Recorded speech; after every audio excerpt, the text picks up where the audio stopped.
Hello friends, welcome to my channel. இன்றைக்கி நம்ம சேனலில் ஆரோக்கியமான மண்பானை சமையல் செய்யலாம் வாங்க. நான் எப்படி சீக்கிரமாக செய்து முடிக்கிறேன்னு வீடியோவை ஸ்கிப் பண்ணாமல் பாருங்கள். பானையில் இந்தளவுக்கு தண்ணி வச்சுருக்கேன். தண்ணி நல்லா கொதித்து வரணும். அரை மணி நேரத்துக்கு முன்னாடி அரிசி ஊற வச்சு ரெடியாக வச்சுருக்கேன். ஒன்று ஒன்றா செஞ்சால் ரொம்ப லேட் ஆகும். ஒன்று வேகிற கேப்லேயே அடுத்து என்ன செய்ய போகிறோமோ அதை ரெடி பண்ணி வச்சுக்கணும். சோறு வடிக்க தண்ணி வச்சுருக்கோம் பானையில். அது கொதித்து வரட்டும். அந்த கேப்பில் மீன் வறுவலுக்கு தனியாக, குழம்புக்கு தனியாக பிரிச்சுக்கோங்க. வறுவல் செய்ய 1 ஸ்பூன் அளவுக்கு இஞ்சி பூண்டு பேஸ்ட், தேவையான அளவு உப்பு, 1/4 டீஸ்பூன் மஞ்சள் பொடி, 3/4 ஸ்பூன் தனி மிளகாய் பொடி, குழம்பு மிளகாய் பொடி 1 ஸ்பூன், மிளகு பொடி 1/4 டீஸ்பூன், சின்ன லெமன்லேருந்து கொஞ்சமாக பிழிஞ்சு விட்டுக்கலாம். நான் இன்றைக்கி 1/2 கிலோ மீன் எடுத்திருக்கேன். இது கூட 2 ஸ்பூன் அளவுக்கு எண்ணெய் சேர்க்குறேன். எல்லாத்தையும் சேர்த்ததும் நல்லா மிக்ஸ் பண்ணி விடுங்க. டைம் இருந்தால் 1 மணி நேரம் ஊற விடுங்க. இல்லைனா ஃப்ரீசரில் அரை மணி நேரம் வச்சு எடுத்துகிட்டு வந்துடுங்க. குழம்புக்கு தனியாக மீன் பிரித்து வச்சோல்ல, அதில் 1/2 ஸ்பூன் அளவுக்கு தனி மிளகாய் பொடி, மீனுக்கு தேவையான உப்பை சேர்த்து அதையும் கொஞ்சம் நேரம் ஊற விடலாம். இதெல்லாம் ரெடியானதும் குழம்புக்கு தேவையான வெங்காயம், பூண்டு எல்லாத்தையும் தோல் நீக்கி கட் பண்ணி எடுத்துகிட்டு வந்துடலாம். மீடியம் சைஸ் தக்காளி 4 சேர்க்குறேன். அதை விழுதாக அரைச்சி வச்சுக்கோங்க.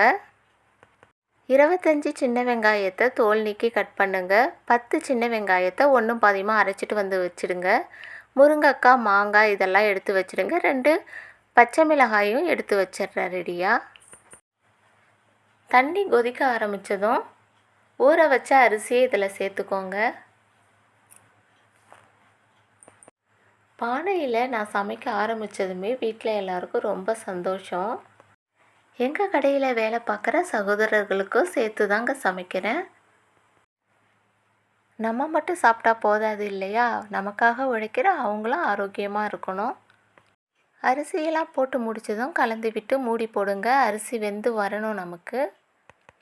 1/2 கிலோ மீனுக்கு 50 கிராம் அளவுக்கு புளியை ஊற வச்சு வச்சுருக்கேன். 10 நிமிஷம் ஊற வச்சா போதும், புளி ஊறிடும். ஊற வச்ச புளியை ஒரு சின்ன சட்டியில் ஃபில்டர் பண்ணி எடுத்துக்கிறேன்.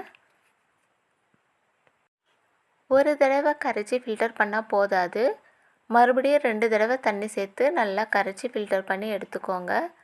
புளியெல்லாம் வேஸ்ட் பண்ணாதீங்க. புளியெல்லாம் கரைச்சி முடித்ததும் குழம்பு மிளகாய் பொடி 4 ஸ்பூன் அளவுக்கு சேர்க்குறேன். டேபிள் ஸ்பூன் அளவுக்கு தான் நான் சேர்க்குறேன்.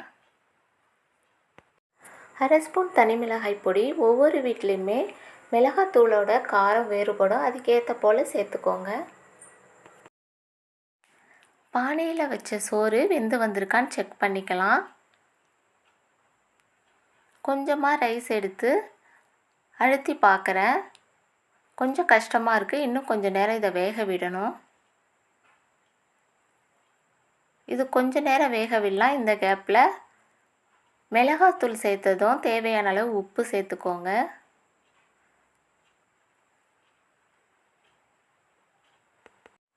ரெண்டுலேருந்து 3 நிமிஷம் தான் விட்டேன். எந்த அளவுக்கு சாதம் வெந்து வந்திருக்கு பாருங்கள்.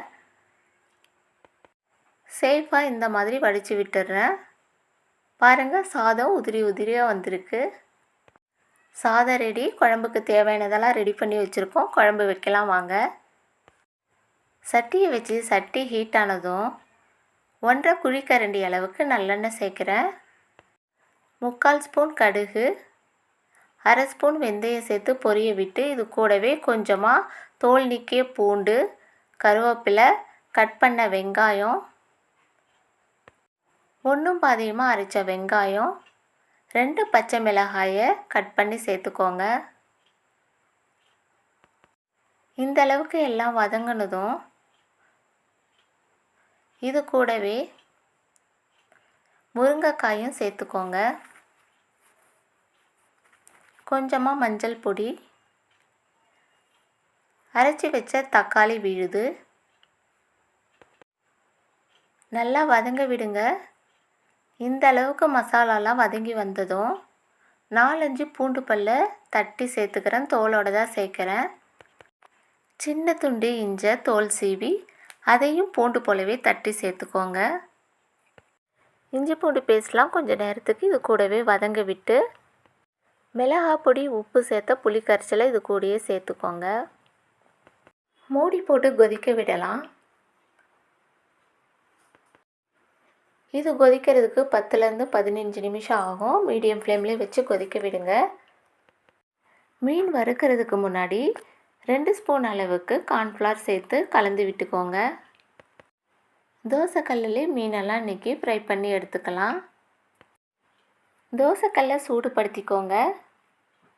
மீன் பொரிக்க தேவையான எண்ணெய் சேர்த்து இது கூடவே கொஞ்சமாக கருவேப்பிலையும் சேர்க்குறேன். மசாலா தடவின மீனை ஒன்று ஒன்றா இந்த மாதிரி வச்சிடுங்க.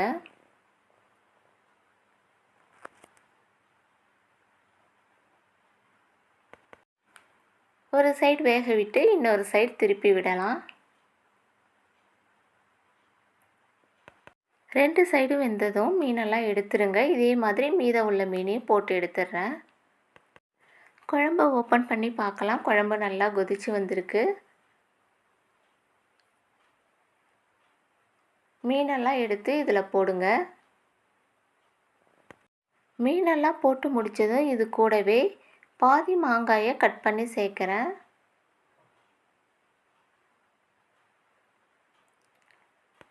நாலுலேருந்து 5 தேங்காய் பீஸை பொடி பொடியாக கட் பண்ணி மிக்சியில் அரைச்சிட்டு வந்து அந்த விழுதியும் சேர்க்குறேன்.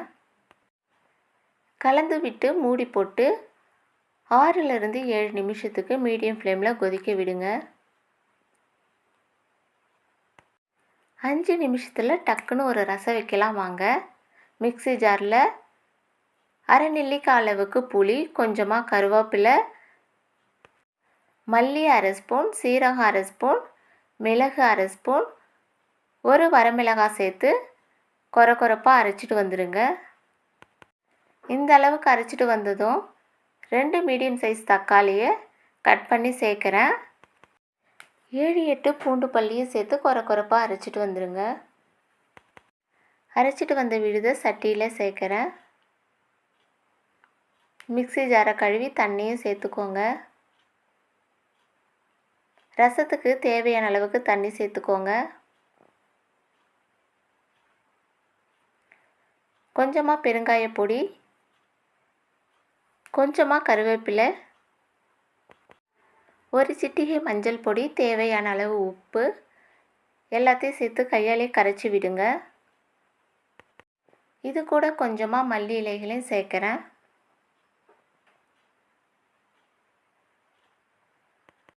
ரெண்டாவது போட்ட மீனும் நமக்கு ரெடியாக இருக்குது. மீனெல்லாம் எடுத்துடலாம்.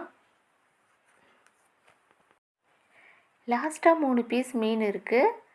அதையும் இதே போல் ஃப்ரை பண்ணி எடுத்துடலாம்.